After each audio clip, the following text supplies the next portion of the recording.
आज की इस मूवी में दिखाया गया है कि क्या होगा जब कोई इंसान अपने दिमाग का 100% यूज कर ले। तो फिल्म की शुरुआत होती है एक आवाज से जिसमें कहा जाता है कि हमें ये जिंदगी अरबों साल पहले मिली और हमने इसके साथ क्या किया। और फिर मूवी आज के प्रेजेंट टाइम को दिखाती है जहाँ लूसी नाम की लड़की अपने बॉयफ्रेंड के साथ एक होटल के बाहर खड़ी होती है और उसका बॉयफ्रेंड लूसी को कहता है उसे एक सूटकेस होटल के अंदर जाकर एक आदमी को देना है और उसे इसके बदले $1000 मिलेंगे। लूसी कहती है इतने से काम के $1000, आखिर इस सूटकेस में ऐसा क्या है। तब उसका बॉयफ्रेंड लूसी से कहता है सिर्फ कुछ डॉक्यूमेंट हैं और अगर वो इसे अंदर जाकर डिलीवर कर देगी तो वो आधा आधा पैसा बांट लेंगे। पर लूसी उसे कहती है कि फिर वो ये सब काम खुद क्यों नहीं कर लेता। तब रिचर्ड कहता है कि वो इस हफ्ते 3 बार आ चुका है इसीलिए इस बार वो नहीं जा सकता, उसे ही ये काम करना पड़ेगा। पर लूसी मना कर देती है और वहाँ से जाने लगती है। तभी रिचर्ड उसके हाथ में हथकड़ी बांध देता है जिसका दूसरा छोर उस सूटकेस से अटैच होता है और इस हथकड़ी को खोलने का कोड सिर्फ उस आदमी को ही पता है जिसका ये सूटकेस है। तब मजबूरन लूसी को होटल के अंदर जाना पड़ता है और वहाँ जाकर वो रिसेप्शन में जाकर कहती है कि उसे मिस्टर जैंग से मिलना है। तभी वो रिसेप्शनिस्ट कॉल करके जैंग को इन्फॉर्म कर देता है। थोड़ी देर बाद ही जैंग के कुछ आदमी वहाँ आ जाते हैं जो सबसे पहले लूसी के बॉयफ्रेंड रिचर्ड को गोली मार देते हैं। ये सब देखकर लूसी घबरा जाती है और फिर वो लोग उसे मिस्टर जैंग के पास ले जाते हैं जहाँ वो उनसे कहती है कि उसे जाने दो, वो सिर्फ यहाँ सूटकेस देने आई थी, उसे इन सब के बारे में कुछ नहीं पता। तब जैंग कॉल करके किसी ट्रांसलेटर से लूसी की बात करवाते हैं। तब लूसी उस ट्रांसलेटर को बताती है कि उसे ये सूटकेस टीचर ने दिया था, इसके सिवा वो कुछ नहीं जानती। तब मिस्टर जैंग एक पेपर पर कोड लिखकर वहाँ से चला जाता है और लूसी को वो केस खोलने के लिए कहते हैं। पर लूसी ट्रांसलेटर से कहती है कि वो ये केस क्यों नहीं खोल रहे। तब वो ट्रांसलेटर बताता है कि मिस्टर जैंग को रिचर्ड पर बिल्कुल भरोसा नहीं है। इसके बाद लूसी वो केस खोलती है जिसमें ब्लू कलर का पाउडर होता है जो कि एक तरह का ड्रग्स है और मिस्टर जैंग वहाँ एक आदमी को बुलाते हैं जो इस पाउडर को टेस्ट करता है और जैसे ही वो आदमी उस पाउडर को सूंघता है वो पागल जैसी हरकतें करने लगता है। जिसके बाद मिस्टर जैंग उसे गोली मार देते हैं और मिस्टर जैंग लूसी को जॉब ऑफर करते हैं पर लूसी उन्हें मना कर देती है। तब मिस्टर जैंग के आदमी उसके मुंह पर मुक्का मारते हैं और आगे हमें दिखाया जाता है कि प्रोफेसर नॉर्मन ब्रेन के ऊपर कुछ लेक्चर दे रहे होते हैं और वहाँ वो बताते हैं कि इंसान सिर्फ 3 से लेकर 10% तक ही अपने दिमाग का इस्तेमाल करता है और इसी 10% में उन्होंने वो सब काम किए हैं जैसे चांद तक जाना, मेट्रोस बनाना। पर एक जीव है जो अपने दिमाग का 20% यूज करता है और वो है डॉल्फिन, जो कि इको लोकेशन सिस्टम क्रिएट करके दूसरी डॉल्फिन से बात करती है और ये बाकी सब सोनार से बहुत बढ़िया है जो आज तक इंसान ने बनाए हैं। यही सीन शिफ्ट होता है जहाँ लूसी को दिखाया जाता है कि वो एक कमरे में बंद है और उसके पेट में एक चीरा लगा होता है जिससे उसे लगता है कि उन्होंने उसका कोई ऑर्गन निकाल लिया है। इसके बाद जैंग के आदमी उसे जैंग के पास ले आते हैं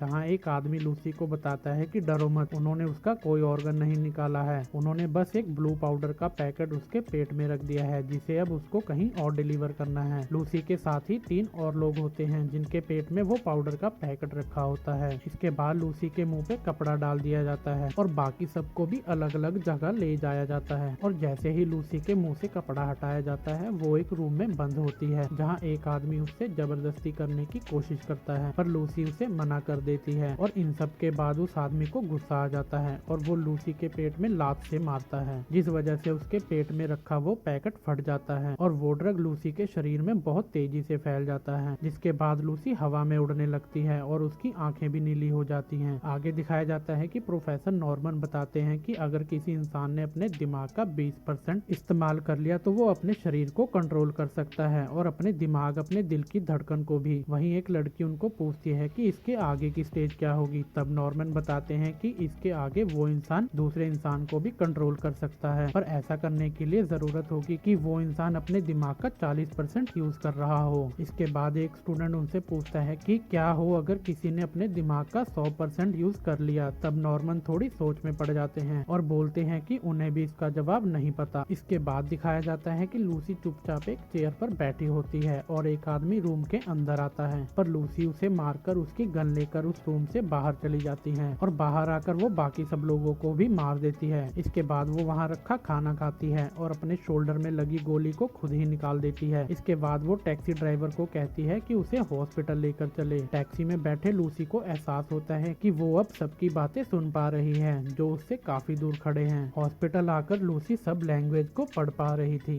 ऑपरेशन थिएटर में घुसकर वो एक पेशेंट को गोली मार देती है और डॉक्टर को बोलती है कि वो उसे बचा नहीं पाता क्योंकि उसका ट्यूमर फैल चुका था। इसके बाद लूसी डॉक्टर को कहती है कि उसके पेट में एक पैकेट पड़ा है, उसे जल्दी निकालो। इस बीच वो अपनी माँ को कॉल करती है और उन्हें सब बताती है कि वो सब कुछ फील कर पा रही है, अर्थ की ग्रेविटी को भी। इसके बाद डॉक्टर उसके पेट से वो पैकेट निकाल देता है और लूसी से पूछता है कि ये क्या है। तब लूसी बताती है कि ये CPH4 है और तब डॉक्टर उसे बताता है कि उसे यकीन नहीं हो रहा कि उन्होंने इसे बना लिया है। ये बहुत खास तरह का ड्रग्स है और वो हैरान है कि लूसी अब तक जिंदा कैसे है। यहीं लूसी कहती है कि वो ज्यादा देर तक जिंदा नहीं रह पाएगी। इसके बाद लूसी हॉस्पिटल से निकलकर सीधा मिस्टर जैंग के पास जाती है, जहाँ वो जैंग के हाथों में चाकू मार देती है और उससे पूछती है कि बाकी के पैकेट्स कहाँ भेजे हैं, पर जैंग बता नहीं पाता। तब लूसी अपनी पावर से उसका दिमाग पढ़ लेती है, जहाँ उसे बाकी 3 पैकेट के बारे में पता लग जाता है कि उनको कहाँ कहाँ भेजा गया है और फिर वो वहाँ से चली जाती है। इसके बाद लूसी अपनी फ्रेंड के रूम में आती है, जहाँ वो कंप्यूटर में प्रोफेसर नॉर्मन की सभी रिसर्च पढ़ती है और उन्हें कॉल करती है। कॉल करके वो नॉर्मन से कहती है कि उसने उनकी सारी रिसर्च पढ़ी है जो उन्होंने ब्रेन के ऊपर लिखी है। तब नॉर्मन को यकीन नहीं होता और उन्हें लगता है कि ये किसी तरह का मजाक है। तभी लूसी उनको बताती है कि उन्होंने 6734 पेज लिखे हैं और वो चाहे तो सबके बारे में उन्हें बता सकती है। तभी नॉर्मन को लूसी एक टेलीविजन में दिखती है, जहाँ वो नॉर्मन को बताती है कि उसकी बॉडी में CPH4 नाम का ड्रग है जो उसे उसके दिमाग का 100% यूज करने के लायक बना देगा। फिलहाल वो अपने दिमाग का 28% इस्तेमाल कर रही है और अब वो दूसरों को भी कंट्रोल करने लगी है। वो खुद के ब्रेन को बना रही है और अब वो इलेक्ट्रॉनिक वेव को भी कंट्रोल करने लगी है, जैसे टेलीविजन, रेडियो और मोबाइल फोन। और अब शायद वो 24 घंटे से ज्यादा जिंदा ना रह पाए। उसे समझ नहीं आ रहा कि वो क्या करे। तब नॉर्मन बोलते हैं कि उसे इस सिचुएशन में अपनी पूरी नॉलेज को बाकी दूसरे लोगों तक पहुंचा देना चाहिए ताकि हम अच्छा फ्यूचर बना पाए। इसके बाद लूसी नॉर्मन को कहती है कि वो 12 घंटे के बाद उनसे मिलने आएगी और इसके बाद लूसी अपनी फ्रेंड को कुछ मेडिसिन लिख कर देती है क्योंकि उसकी किडनी और लीवर खराब हो रहे होते हैं। इसके बाद वो वहाँ से चली जाती है और आगे हम देखते हैं कि लूसी अब अपने बालों का स्टाइल भी चेंज कर सकती है और यहीं वो एक पुलिस वाले को कॉल करके उन तीनों के बारे में बताती है जो उस पैकेट को लेके जा रहे होते हैं, पर वो पुलिस वाला यकीन नहीं करता। इसके बाद लूसी उसके कंप्यूटर पर उन तीनों की पिक सेंड कर देती है, जिसके बाद वो उस पर यकीन करता है और उन तीनों को पुलिस वाले अलग अलग जगह से पकड़ लेते हैं। यहाँ लूसी प्लेन में बैठी होती है और तभी वो देखती है कि उसकी स्किन गलने लगी है, उसके बॉडी सेल्स टूट रहे हैं और वो जल्दी से खुद को टॉयलेट में बंद कर लेती है, जहाँ उसकी हालत बहुत खराब होने लगती है। और इन सब को ठीक करने के लिए वो बाकी बचे पैकेट से उस ड्रग्स को खा लेती है और वहीं बेहोश हो जाती है। जब उसे होश आता है तब वो एक हॉस्पिटल में होती है और नर्स डॉक्टर को बताती है कि उसे होश आ गया और वो पुलिस वाला भी वहीं बैठा होता है क्योंकि उन्हें लगता है कि लूसी एक क्रिमिनल है। जैसे ही पुलिस वाले लूसी के पास आते हैं, लूसी बिना हाथ लगाए सबको बेहोश कर देती है। ये देख के वो पुलिस वाला भी हैरान रह जाता है। आगे लूसी उससे पूछती है कि बाकी के पैकेट्स कहाँ हैं। तब पुलिस वाला उसे बताता है कि वो उनके पास सेफ हैं। यहीं लूसी कहती है कि वो ज्यादा सेफ मेरे पास रहेंगे और वो वहाँ से चले जाते हैं। आगे दिखाया जाता है कि कुछ पुलिस वाले उन तीनों को हॉस्पिटल लेके आते हैं ताकि वो उनके पेट से उन पैकेट्स को निकाल पाएं। पर वहीं मिस्टर जैंग के आदमी आ जाते हैं क्योंकि उनको भी वो पैकेट्स चाहिए ताकि वो उन्हें बेचकर अच्छा खासा प्रॉफिट कमा पाए। और जब वो फोन पे मिस्टर जैंग से बात करके सब बता रहा होता है तब लूसी ये सब सुन लेती है और वो खुद कार चलाकर सीधा हॉस्पिटल पहुंच जाती है और यहाँ आकर वो जैंग के आदमियों से कहती है कि वो पैकेट उसे दे दे, पर वो मना कर देता है और लूसी को मार देने के लिए ऑर्डर देता है। और यहीं लूसी का दिमाग 60% पर काम करने लगता है और अब वो अपनी पावर का इस्तेमाल करके उन गुंडों को हवा में उड़ा देती है और उन पैकेट्स को लेकर वहाँ से चली जाती है। आगे वो यूनिवर्सिटी आकर प्रोफेसर नॉर्मन से मिलती है, जहाँ नॉर्मन सबको बताते हैं कि कैसे लूसी ने अपने दिमाग का इस्तेमाल किया। पर उन डॉक्टर में से एक डॉक्टर लूसी को बोलता है कि वो ये सब साबित करके दिखाए। तब लूसी उसे उसकी बेटी की मौत के बारे में बताती है, जिसे सुनकर वो हैरान हो जाता है। यहीं लूसी सबको मैथ और साइंस की काफी नॉलेज देती है और सबको बताती है कि नंबर्स और अल्फाबेट्स नाम की कोई चीज ही नहीं होती। ये तो हम इंसानों ने अपनी सहूलियत के लिए इन्हें बना रखा है और इस दुनिया में किसी चीज के बारे में पता लगाना है तो वो काम सिर्फ समय कर सकता है। तब नॉर्मन पूछते हैं कि अगर दुनिया मैथमेटिक्स लॉ से नहीं चलती तो इसे कौन कंट्रोल कर रहा है। तब लूसी एग्जाम्पल देकर कहती है कि एक कार जो रोड पर चल रही है, अगर उसे स्पीड अप करेंगे और उसे अनंत रफ्तार देंगे तब वो कुछ देर में गायब हो जाएगी। तब हमारे पास क्या सबूत है कि वो एग्जिस्ट करती है, इसीलिए समय ही सब कुछ है। और इसी बीच जैंग और उसके आदमी वहाँ आ जाते हैं और वो पुलिस वाला अंदर आकर लूसी से कहता है कि उसे जल्दी करना होगा, वो लोग अब जैंग को ज्यादा देर तक नहीं रोक पाएंगे। और लूसी कहती है कि अब समय आ गया है। इसके बाद वो तीनों पैकेट्स को कंज्यूम कर लेती है और वो प्रोफेसर को कहती है कि वो एक सुपर कंप्यूटर बनाएगी जिसमें उसकी पूरी नॉलेज होगी, जिसका इस्तेमाल करके वो आने वाली जनरेशन को बता पाए कि इंसान क्या क्या कर सकता है। इसके बाद वो पाउडर उसके पूरे शरीर में चला जाता है और वो ड्रग अपना असर दिखाना शुरू करता है, जिसकी वजह से लूसी के बॉडी से ब्लैक कलर की एक चीज निकलने लगती है जो कि एनर्जी और मैटर की तलाश करती है, जिसकी मदद से वो सारी जानकारी एक जगह स्टोर कर पाए। और यही एक टाइम ऐसा आता है कि वो अपने दिमाग का 100% यूज कर लेती है और लूसी के पास ऐसी पावर्स आ जाती है जिससे वो टाइम ट्रेवल कर सकती है। वो समय में इतना पीछे चली जाती है कि सबसे पहले वो आदिवासी टाइप के कुछ लोगों को देखती है। वहाँ से वो डायनासोर के टाइम में चली जाती है और ऐसा करते करते वो इतना पीछे चली जाती है जब जीवन की शुरुआत हुई थी। इसी बीच उसे पता लगता है कि पृथ्वी पर जीवन की शुरुआत तब हुई जब कुछ सेल बाहर से पृथ्वी तक आए। और जब वो ये सब देख रही होती है, इसी बीच मिस्टर जैंग गन लेकर लूसी को मारने आ जाता है, पर लूसी वहाँ से गायब हो जाती है और वो पुलिस वाला वहाँ आकर जैंग को मार देता है। जब वो पुलिस वाला लूसी को वहाँ नहीं देख पाता तब वो प्रोफेसर से पूछता है कि लूसी कहाँ गई। तभी उस पुलिस वाले के फोन में मैसेज आता है कि आई एम एवरीवेयर। इसके बाद लूसी प्रोफेसर को एक पेन ड्राइव देती है जिसमें लूसी की पूरी नॉलेज स्टोर होती है और फिल्म के खत्म होते ही फिर से वही आवाज सुनाई देती है कि हमें ये जिंदगी अरबों साल पहले मिली, पर हमने इसके साथ क्या किया। और यहीं ये फिल्म खत्म हो जाती है। उम्मीद करता हूँ आपको आज की मूवी अच्छी लगी होगी। मिलते हैं किसी और नई वीडियो में। Till then bye bye.